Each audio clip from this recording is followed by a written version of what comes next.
Hello, my name is Vanessa if you're new here, and I thought since it's going to be 2025 in about a week from when I'm filming this, it would be a good time to go over the best and worst books this year. No frills, no clickbait, just give it to you straight. I'm going to rank the worst to best of the best and the best to worst of the worst. I do want to end on a positive note, so I'm gonna start with the worst. First, starting with my worst books of the year. For this list, I have 6 books that I have like concretely decided I'm okay with putting on a list like this. And the 6th, I will say, number 1 will be the worst, the 6th is the least worst. And the 6th one is the only one where I was like shaky about if I really wanted to put it on here, because it is Half a Soul. And this is a very, like, I think a lot of people really love this book in this series. It's like a very short book, it's only 200 pages, but I think I was supposed to DNF this one. If you know anything about me, like, I don't actually really like high society stories where like the main tension or the main conflict comes from existing in high society. Like, I just don't find it to be that interesting of a plot point. And I don't know, when I picked it up, I thought that everyone thought it was so good. Everyone said that the romance was so fun and cute, and I was just like, I was looking forward to it. I am not meant to read books like this, and I've learned my lesson with this one, but I would give it a go. Like, this one is very personal, and I would still give it a go. It is about like a girl who essentially meets a fairy in the woods who she then barters like half of her soul to. So she's kind of like has a hard time with emotions. She is like has a pleasant demeanor, but she never really feels negatively about anything. And she meets this man who served in this war, and he feels very strongly about like prejudice against people from like lower classes and things like that, and then they kind of like fall in love. Anyway, I just like, it wasn't for me. I was so dead bored throughout this, and it also took me a month to read this 200-page book. So that's me though, that's all me. But I did like just have a negative experience with this one. So that is Half a Soul. That is the 6th worst book I've read this year, and that is the only one where I'm like, it's really personal. Number 5, I feel like it's kind of a risky one, but number 5 is A Dowry of Blood. I read this relatively recently, like in May or something. This one was just disappointing on pretty much every single level for me. I think I was really in a vampire mood when I picked it up, and I had heard so many good things about it, but like, when you say there's a story about this girl named Constanza and she dies and she's resurrected by Dracula, she enters this very toxic, manipulative relationship with Dracula, and it goes through their relationship throughout hundreds of years as they decide to open up the marriage and have more people join, and it goes into like the psyche of that relationship. And then also at the same time, I was promised to learn more about Dracula and his secrets. That did not happen at all, by the way. And I was really excited to see a book about Dracula, and this is like, might as well be any nameless, faceless vampire. And also like, the vampirism is kind of only used as a metaphor here, which I don't necessarily have a problem with. I just don't think it went all the way that I was hoping it would go. And I just came away from it feeling like, okay, I guess,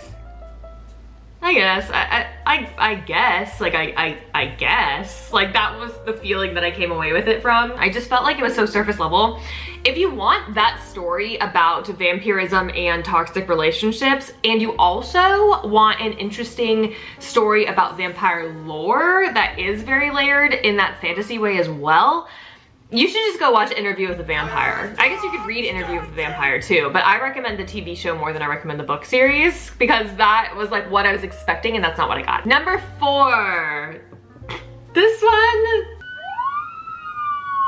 Yeah, I think that I'm gonna get in trouble for like my opinion on this, because this is like a book talk darling. This has actually always been a YA darling. I read Shatter Me this year, and I do have a vlog about that. And like, the thing about it is this is actually rated lower on my Goodreads as the ones that follow this, like ones that I think are ranked worse for my enjoyment. Cause like, there's something about this series that I did really enjoy, But like at the same time, it was just such a bad book. Like it was just so poorly written that I had to rank it lower, but there's something about it that did charm me. Like I did get through it really fast, and I'm still, there's a part of me that like wants to continue it. I don't want to offend any teenage girls, but I think a problem with this was that I read it at 26 years old, and I don't think I was supposed to read it at 26 years old. I think I was supposed to read it before I turned 20 years old, and I think that that contributed to my dislike of this book. It's just like the poetic language that's like a very Rupi Kaur, very Tumblr, like very sad 14-year-old journal. I get it. I just like, I couldn't stand it. Like I could not cope with that. So like, I'm still curious about it though. Oh, also, if you don't know, this is about a girl who has this like superpower. I guess it's like a curse where anything she touches feels pain or dies with extended touch. And she's also existing in this randomly like dystopian world where like the ecosystem is trash, and there's like this like totalitarian regime run by a bunch of 19-year-old boys, and it's like an enemies to lovers romance apparently. I actually haven't gotten to the enemies to lovers romance part. I would be curious to see how that plays out because everyone's obsessed with Aaron Warner. But anyway, it's just not a good book though. Like if you're critical, you can't be a critical thinker for that book. And I think I was too much, but I respect it. Number 3, the third worst book I read this year was The Housemaid by Freida McFadden. I just like can't believe how high of a rating that this one has. Like this is just such a boring like premise. Like everything that you think is going to happen in this book as soon as the premise is set up basically does happen. And I just felt like the plot twist wasn't like, it was like, yeah, that would be the plot twist. It's like, what other plot twist would there be? Anyways, essentially The Housemaid is about this woman named Millie, and she gets a job as a housemaid in this really rich family's household, and she soon realizes like there's something off about this couple that she's working with. The father is really kind and really nice to her, but the mother is like this heinous woman who basically tortures her all the time, like mentally, and is a horrible boss. And she kind of uncovers more secrets about them, and things get dicey, and all we know is that someone was killed. We don't know who or by who or how, and you go through the whole story kind of trying to piece together how we ended up there. But it just was so boring to me. Like I found Millie to be so unlikable, and just like maybe she was supposed to be, probably, but like I couldn't deal with that one. I just felt like the writing is so subpar. Like you can get through it really fast, but it's just as like, it's subpar, and it's just like for the hype, it was just like bad, you know? Number 2, I rant about this book to everyone. This is my second worst book of the year, and I rant about this book to anyone because most people who read books have read it, I feel like, if you've liked thriller books. But it's The Silent Patient. Girl, I do not like this book. I cannot stand this book. This book like made me legitimately angry. Like where the housemaid was like, I don't know, just boring, whatever. This book like actually made me mad to the point where like I don't think I will ever read a book by this author. Like I feel negatively toward the sorts of ideas that he put forth in this book. Like I just disagree with him. And I don't think that he should be writing women ever, especially from inside their minds. I read this at the beginning of the year, but it's essentially about this woman who is in shock and is in a psychiatric ward because she killed her husband. And it's written through the point of view of her psychologist or her therapist, who is trying to get her to speak for the first time in like a year or something like that since the incident happened, about the incident and about her relationship with her husband, just to figure out why this happened, which is kind of an interesting premise. This book, like there's so much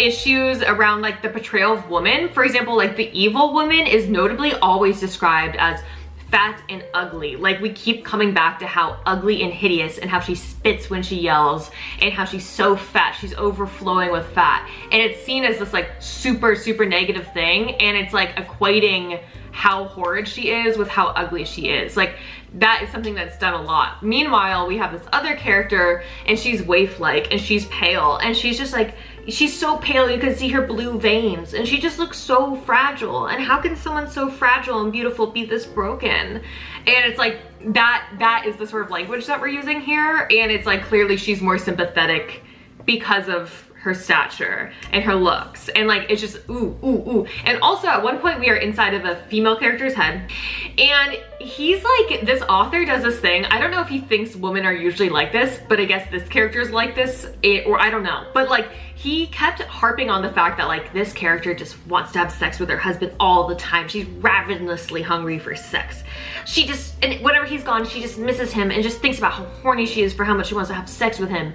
And she's also cries because, and also I don't know why this was put in there for no reason, but there was a scene where she's looking at these kids playing like in like a water fountain or like with sprinklers or something on a sunny day, and she starts crying because like her womb is barren and she can't have children, which is sad if like this book actually like took that issue with care and like made a point that she really wanted children and that's like one of her driving forces. But like it felt so haphazardly thrown in as like, what else makes a woman like sad? Oh, when they're barren. Like it felt so misogynistic to me. Like it was not tactful. I'll say that, it was not tactful. For such a serious issue that a lot of women really do deal with, it just felt like a man writing about what he thinks a woman would think about all day, which is like having children, having sex with her husband, and being sad ambiguously. Like it was so, oh my god, I do not like that book.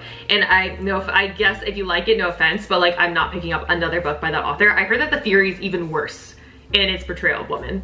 Anyway, my worst book of the year is The Last One. I don't even know if I never hear anyone talk about this, probably for good reason, because this is not a good book. Like, it's also excessively long. I think this is like over 500 pages if I'm misremembering. Okay, essentially this book is about this woman who goes on a cruise with her boyfriend, and she falls asleep one day, and when she wakes up, everyone on the cruise is gone. She is the last one on the cruise. And then a series of the most improbable, like fantastical but not fantasy and ridiculous like occurrences happen from there on out, where you're like, wow, that's a really interesting premise, I wonder where we'll go from there. And it's just this like, clearly this author had no idea how to make that work, because it's so like, it's just so ridiculous. Like that's the way I have to describe this book. And it is pretty fast paced, but it's like fast paced because he's throwing in as many ridiculous things as you could ever possibly think of. And then the ending of this book, after you've like just grueled your way through it, like it's a thicket of bushes, like you're just, oh my god, I just want to get to the end to figure out how this ends so that I can say that it's over, that I finish it and its journey is done. And then it has this like ending page that is the most infuriating last page I've ever read. Like when me and my boyfriend finished it, because actually we did audiobook for this, which I don't recommend, we like literally put our hands like in our head like, oh my god, because it was that bad. Also, like the way that these people talk is like not natural at all. The dialogue in this sucks. Like it doesn't seem real. Like at one point, like they're trying to talk about like a snorkel or like scuba gear essentially. She says something like, oh, the underwater like oxygen pressurized breathing apparatus. It's like, and by the way, this is like in modern day, and it's like, girl, what are you trying to say? Like just say it like a normal person. Like it's so infuriating to read. It's like needlessly wordy and lengthy and just ridiculous. Like it's probably great for like a hate read with some friends, which is I guess why I ended up finishing it. But god, it was just so bad. Like, sorry, wow. So that was very negative. Anyway, so those are my top 6 worst books of the year. And of course I don't want to end on a bad note like that. So I do also have my best books of the year, because I do like reading and I do want to tell you guys about them after all of that negativity. So here we go. So I have 7 books for this, and I've read a lot of really good books this year though, so I just want to like put that out there that most of the books I read were really good. But I have ranked the top 7. And number 7, so the worst of the best 7 that I've read out of like 70, is The God in the Woods. I was really, really taken aback by this. I picked it up on a whim just because I love the idea of like a 1970s camp like mystery book, and that is what this is. but I would describe this as less of a thriller and more of a lit fic. It's like a lit fic thriller. It's like a genre bender kind of. There's this camp in the 1970s in this small town, and there's this very wealthy family that employs a lot of the people that live there, and also like they own the camp. And one day, during this summer camp for like middle schoolers, basically, one of the bunks is empty, and there begins this race to find this little girl who went missing, this 14-year-old girl who went missing, and it turns out she's actually the daughter of the owner of like the land and everything like that, so a very important family. And it starts out like a small story like that, like just a mystery, but then it slowly starts building on itself as more points of views are added in, and there's a lot of points of views in this. It's like 7 or even 9 or something like that. But I just felt like, especially if you read it from a lit fic perspective, I just felt like every point of view was done so well and was so like layered and really let you use your like EQ to figure out what's going on or like how they feel about things and their characterizations. I just felt like this is just such a strong book for characters, and I love a character-driven book. And simultaneously also like the central mystery is really gripping and really interesting, and there's moments that are like low-key actually kind of scary, and I was like kind of like anxious after reading them. So that keeps you like as a through line gripped, but the book kind of becomes about this small little society and each of these people's like lives and how they are viewing the same world. And I've recommended it to quite a few people. I read it in like 2 days, and it's a decent sized book, but I thought it was very impressive. So I really like that. So that's God of the Woods. Okay, number 6 is The Girl in the Tower. This is actually the second book in the Winternight trilogy, which is really surprising to me. And I mentioned this before, but usually I don't like the second book in a series. Like usually the second book is like kind of a lull. I'm finding this year that I'm not having that experience at all. Actually, a lot of the second books in a series that I've read this year have been like better than the first one. I really liked this one, and something about it is it definitely feels different from the first one. If you don't know, the first one is about this girl named Vazia, and she has the sight, which essentially means that she can see the domovoys, which are basically like Russian fae. I believe it's Russian. I think so. And she essentially, like, because of her sight, there's a series of events that happen. She meets a bunch of fae, including one person who is a fae, but he is like also like the god of death, essentially. He's like the Frost Knight, the Frost King, and there's like a romantic side plot there, but then also there's this element of like Catholicism in Russia and how they view her as like this outsider, and they kind of see her as like this devil because of her gift. Anyways, I can't even really summarize it because it is very atmospheric and you don't really realize where the plot is going until you're kind of already completely wrapped up in it. I did feel like the second book was actually more plot forward, but I also liked the character work a lot more in this one. It just felt like more, it just felt like there was more to grab onto. And I don't want to spoil like how the first book ends so that I could talk about the second one, but just know I really liked this one, and it was one of the best books I read this year. I just had such a great time with it, and I still kind of have a hangover from it. I need to get to the third book as soon as possible because it's so wintry. I want to say that too. If you haven't read it right now, because now is the winter time to read it. It's very touching and kind of heartbreaking, and it just feels like heavy, but it also feels like, I don't know, like it just feels very mystical. I'd say this book feels very mystical, but it also feels like very historical at the same time. I feel like the historical elements of it feel very rich. So I just felt like it was very successful in very many aspects. So that is The Girl in the Tower. Number 5 is The Spear Cuts Through Water. I'm kind of surprised that this isn't ranked higher because this is by far like actually probably the best crafted book I've ever read in my life.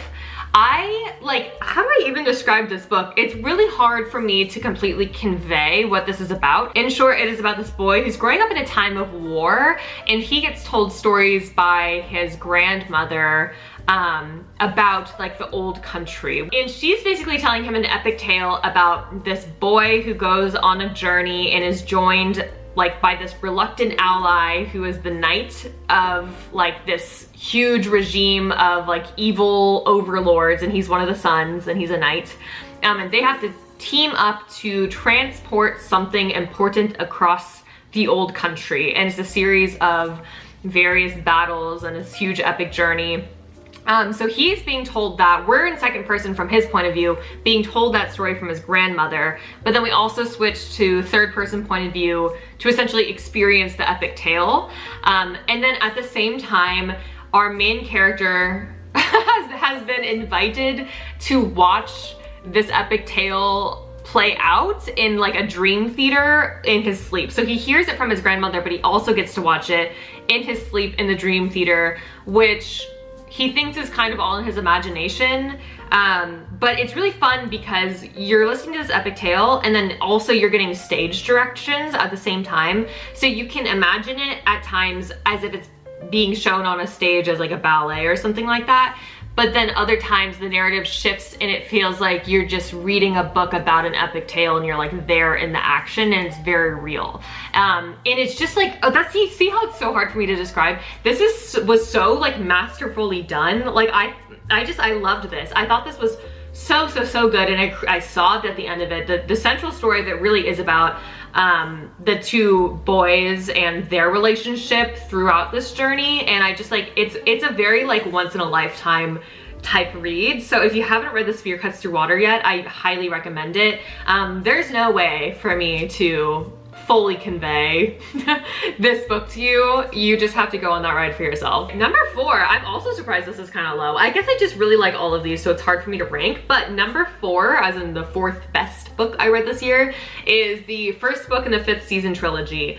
This is by far one of the best fantasy books I've ever read in my entire life. It's interesting. It's kind of like sci fantasy. So like if you're someone who really likes sci-fi, I would recommend this book because a lot of the fantasy like world building, a lot of the like magic system is very rooted in, it seems like science almost, or like it's fake science, but it feels very real. Like there's very great care taken to make sure that this like world building is sensible and like makes sense, but it's also very like epic in its scale. And there's a lot of like connected elements. And then on top of that, this book is also very like crafty about the way that the narrative plays out in the first book. Meaning we do actually have second person point of view, which I really like. I always find that is really fun in that one. And there's kind of like a central mystery of like who is our main character, and you get to kind of learn like their stories essentially like as you go. And so like the plot is about finding family and survival, but it's also like a super good fantasy world. And it basically, in this fantasy world, like the planet unmakes itself every couple hundred years. So like there will be a mass kind of extinction event, or like not an extinction event, like the humans will survive, but the world will be like, there'll be like volcanoes, and there'll be like earthquakes in particular that just ruin everything, and they destroy civilizations, and then humans have had to quickly adapt to that and learn how to rebuild society as quickly as possible. So a lot of society is very tribal, and there are humans that are deeply connected to the Earth's like atmosphere and to the Earth's like crust and layers essentially, and they have magical like powers with it, and other people are kind of like afraid of them basically because they're scared that they might trigger one of these events.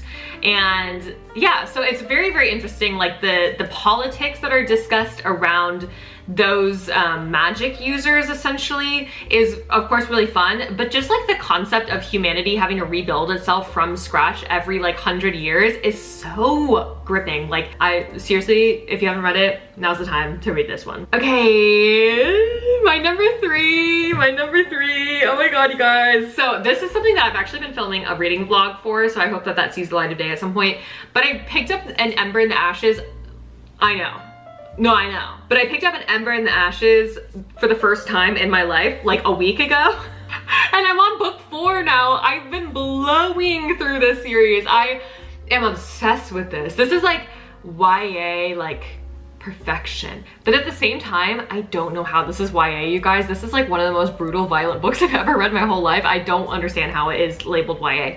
Anyway, essentially An Ember of the Ashes, if you're one of the people that haven't read it yet, like me, who waited so long to read this book, is about this society that's based around the Roman Empire actually, which is really interesting. So it's like ancient Rome kind of feeling, and like people have Roman names, and it's this very authoritarian society where they're ruled by marshals, and there's very clear, very stratified class structures, and each class kind of has their own name and they have their own living conditions. So our main character, Leia, she is a scholar, which used to be a very powerful class based around knowledge and books and everything like that, but now has since like fallen from grace and are now like pretty much always exclusively just enslaved or live in like complete poverty, and they are extremely oppressed.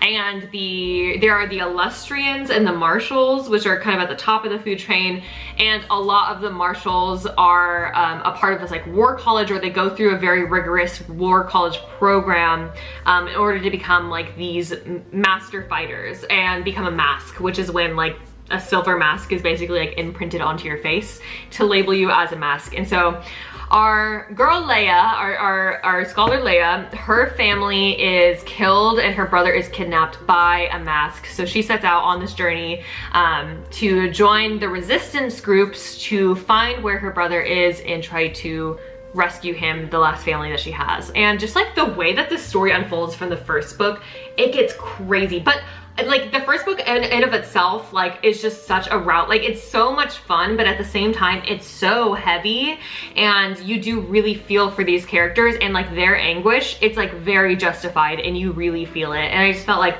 the character work is very successful. The writing is great. The plot is like properly fast paced, but at the same time still lets you sit in those character moments. And I just feel like, why didn't I read this before? Why didn't I read this before?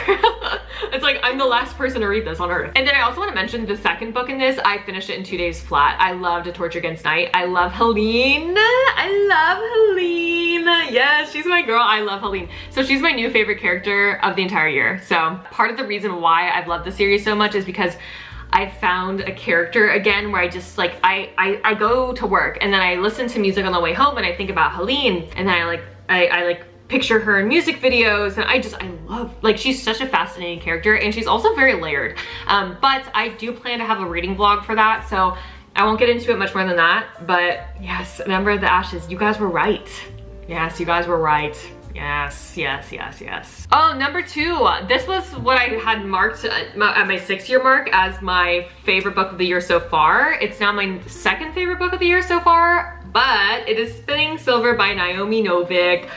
Listen, I love Naomi Novik. This is something I realized this year, but I feel like she tells the exact sorts of fantasy stories I really want to hear, which are these more zoned in, very atmospheric, small cast type stories where the stakes are really high, but there's just like this very big sense of atmosphere there.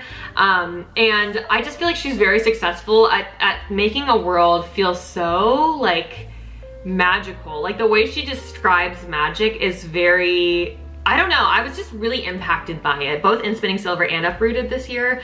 I was really impacted by the way that magic was described. And Spinning Silver in particular, I just felt like the way that the 3 kind of points of views that we get here weave together was just really well done.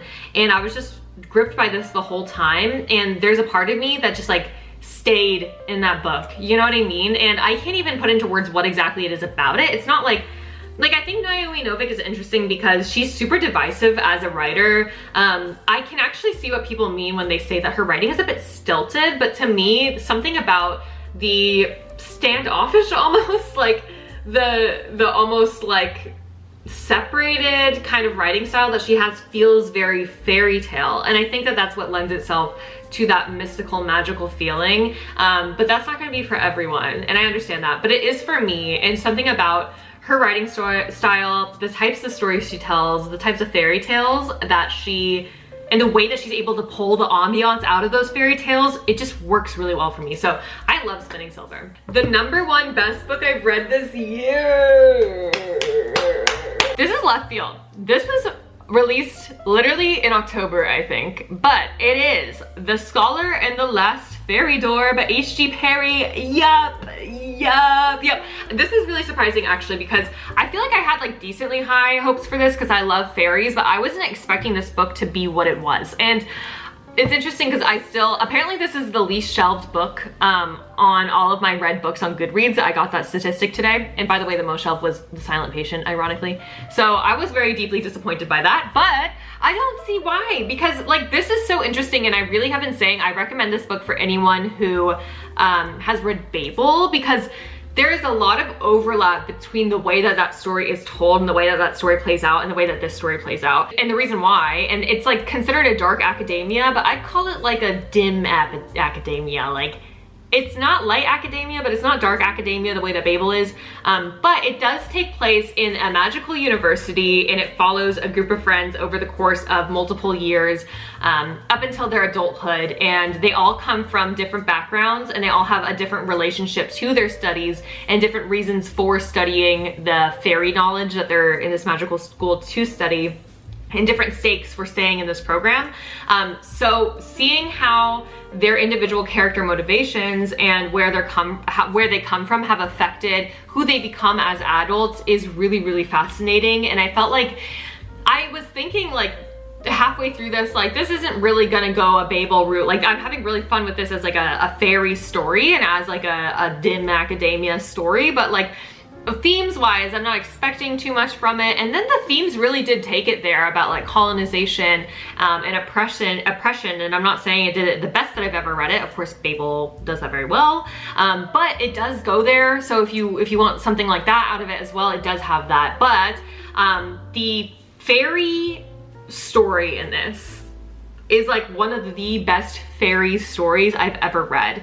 Of course, I got super attached to all the characters. I want a sequel so bad, if that's even possible.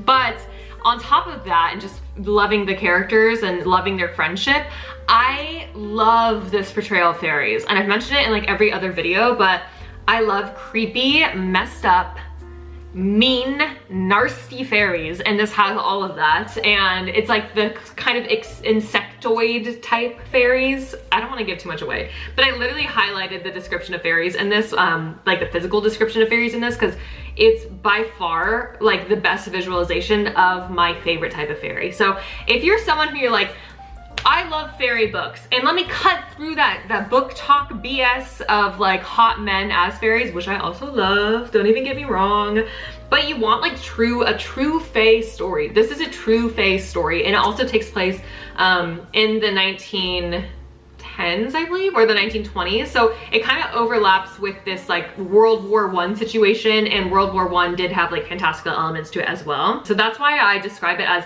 Babel mixed with The Thorns Remain mixed with Encyclopedia of Fairies, because it does also do that fun Encyclopedia of Fairies thing where you get to learn about fae in this very like academic research sense, where it almost feels like they are like an existing ecosystem, you know what I mean? Like there's something really, really charming about that, but this is obviously much darker. And I just like, I think about this book like once a week. I would highly recommend reading this if you haven't had a chance to yet. I think it deserves to have gotten a lot more hype upon release, but it was my favorite book of the year so far. But those are my thoughts on the worst and the best books of the year. But let me know about if you've read any of these and what your thoughts were, or what your worst books of the year was, what your favorite books of the year was. I'm really curious to see everyone's opinions. This is actually like my favorite time of year on BookTube, when people do these like more grand scope recaps. So yeah, let me know. Anyway, all right, well, I am gonna go make dinner now. Goodbye, thank you for watching.